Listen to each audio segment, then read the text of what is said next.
सततच्या पावसामुळे उडीद, मुगासह सोयाबीन, कापूस व तूर या पिकांचे मोठ्या प्रमाणात नुकसान झाले असताना शासनाने कुठलाही ठोस निर्णय न घेतल्यामुळे शेतकऱ्यांना सरसकट नुकसान भरपाई द्या, अन्यथा मंत्र्यांना जिल्हाबंदी करू असा इशारा माजी कृषी मंत्री तथा भाजपा किसान मोर्चा प्रदेशाध्यक्ष डॉक्टर अनिल बोंडे यांनी दिला।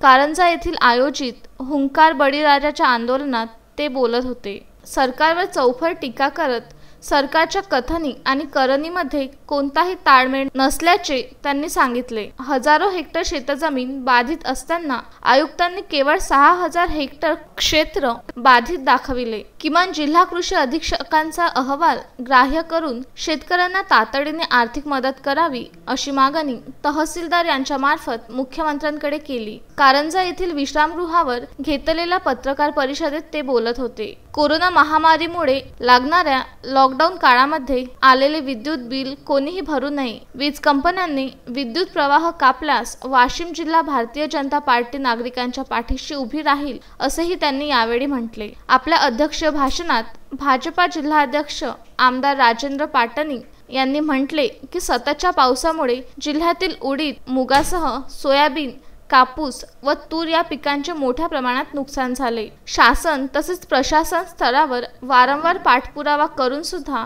सरकार साफ दुर्लक्ष करीत आहे। पंचनामे न करता केवळ अतिवृष्टी निकषात बसत नसल्यामुळे मदत नाकारणे हा शेतकऱ्यांच्या जखमेवर मीठ चोळणारा प्रकार असल्याचेही त्यांनी सांगितले।